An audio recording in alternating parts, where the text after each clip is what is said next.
दोस्तों, क्या आप जानते हैं एक ऐसी आग जो हजारों सालों से जल रही है। एक ऐसा मंजर जहां आग तो धधकती है लेकिन जलता वो है जिसे खुद आग से बचने का वरदान मिला था। आखिर उस रात ऐसा क्या हुआ कि एक राजकुमार को मारने के लिए उसकी ही अपनी बुआ उसे गोद में लेकर आग में बैठ गईं? क्या वो सिर्फ एक पौराणिक कहानी थी या फिर बुराई को खत्म करने का कोई प्राचीन विज्ञान? क्यों आज भी हम उस आग की राख को अपने माथे पर लगाते हैं? आज हम उस जलती हुई आग के पीछे छिपे उन रहस्यों की गहराई में उतरेंगे जिसे दुनिया होलिका दहन के नाम से जानती है। नमस्कार दोस्तों, स्वागत है आपका हमारे चैनल सौम्या भक्ति टॉक्स में। हम हर साल रंगों की होली से एक रात पहले अग्नि जलाते हैं, खुशियां मनाते हैं और बुराई के अंत का उत्सव मनाते हैं। लेकिन क्या आपने कभी ये सोचा है कि अगर उस दिन होलिका न जलती तो आज हमारी संस्कृति कैसी होती? होलिका दहन सिर्फ एक रस्म नहीं बल्कि जीत का सबसे बड़ा प्रतीक है। आज के इस वीडियो में हम जानेंगे होलिका दहन की वो अमर कथा जो हमें सिखाती है कि जब पाप का घड़ा भर जाता है तो भगवान खुद इंसाफ करते हैं। तो दोस्तों, चलिए समय के पहिए को पीछे घुमाते हैं और चलते हैं सतयुग के उस दौर में जहाँ से ये सब शुरू हुआ था। कहानी शुरू होती है एक अहंकारी असुर राजा हिरण्यकश्यप से। उसे भगवान ब्रह्मा से वरदान प्राप्त था कि उसे ना कोई इंसान मार सकता है, न जानवर, न दिन में न रात में, न घर के अंदर न घर के बाहर, न आकाश में न पाताल में। ये वरदान पाकर वो खुद को भगवान समझने लगा। लेकिन उसके ही अपने घर में उसका पुत्र प्रहलाद भगवान विष्णु यानी नारायण का परम भक्त था। हिरण्यकश्यप ने प्रहलाद को मारने की कई कोशिशें की।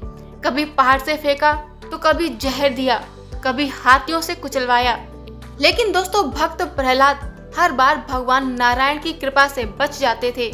अंत में हिरण्यकश्यप ने अपनी बहन होलिका को बुलवाया। होलिका को एक दिव्य चादर यानी वरदान प्राप्त था कि जिसे ओढ़कर वो आग में कभी नहीं जल सकती। हिरण्यकश्यप ने षड्यंत्र रचा। एक विशाल चिता तैयार की गई।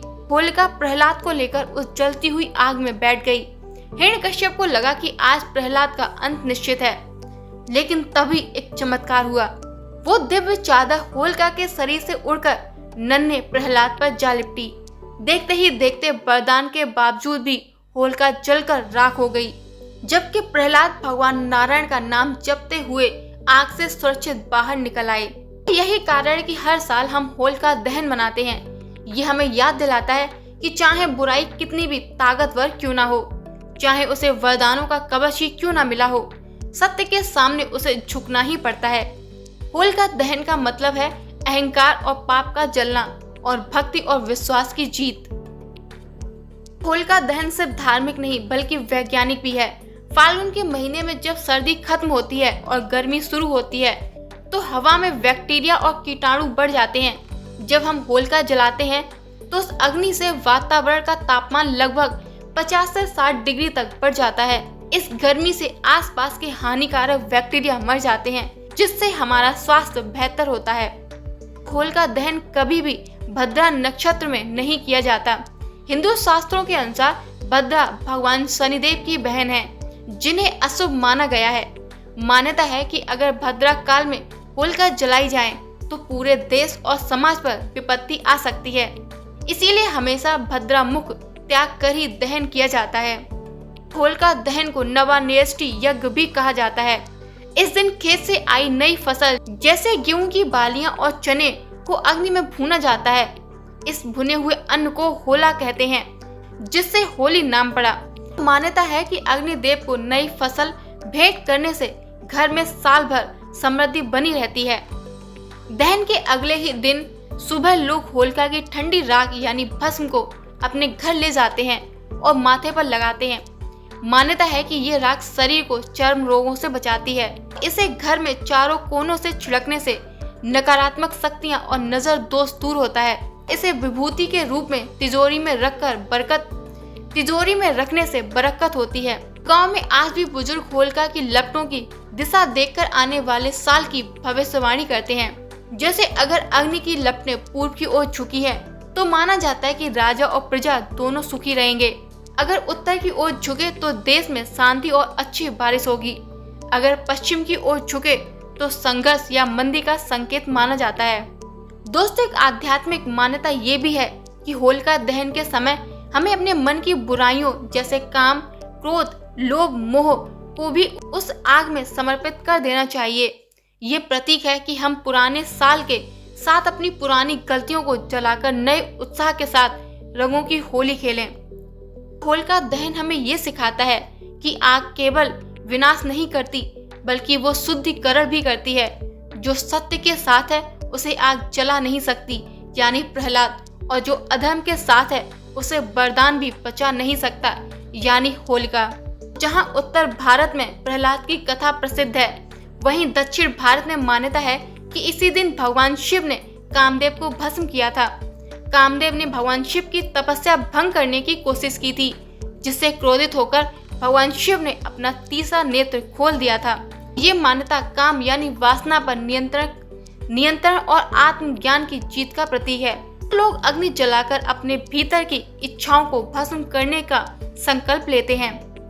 दोस्तों, मथुरा और ब्रज क्षेत्र में मान्यता है कि फाल्गुन पूर्णिमा के दिन ही भगवान श्री कृष्ण ने राक्षसी पूतना का वध किया था। पूतना के मरते ही उसका विशाल शरीर गायब हो गया।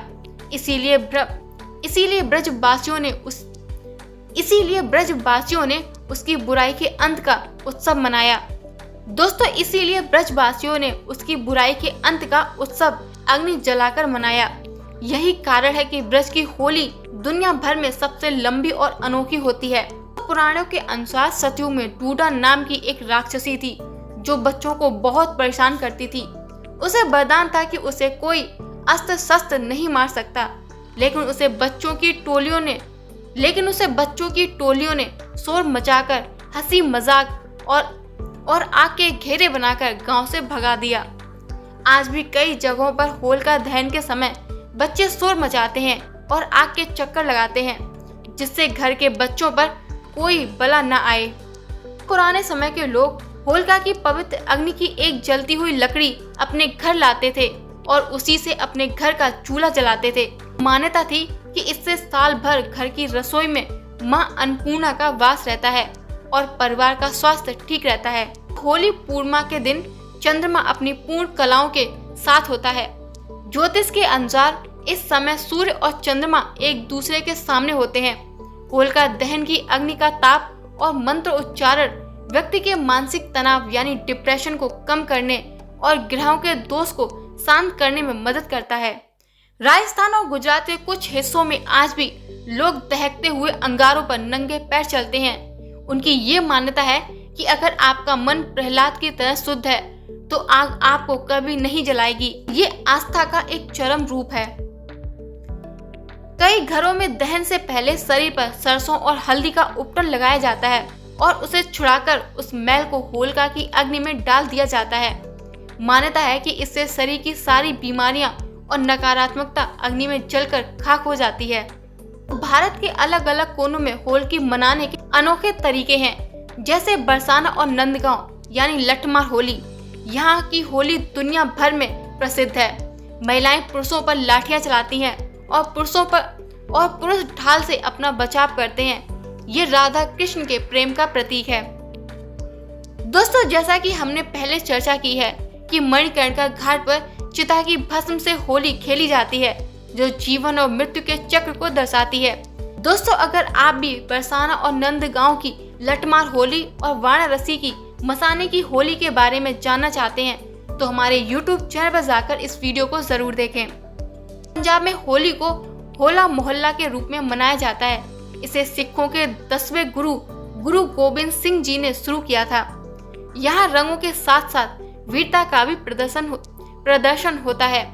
निहंग सिख घुड़सवारी, तलवारबाजी और गटका यानी युद्ध कला का प्रदर्शन करते हैं। पश्चिम बंगाल यानी ढोल जात्रा बसंत उत्सव, शांति निकेतन में इसे बसंत उत्सव कहते हैं, जिसे रविंद्रनाथ टैगोर ने शुरू किया था। यहाँ लोग पीले रंग के पारंपरिक कपड़े पहनते हैं और फूलों से होली खेलते हैं और नृत्य व संगीत रविंद्र संगीत के साथ बसंत का स्वागत करते हैं।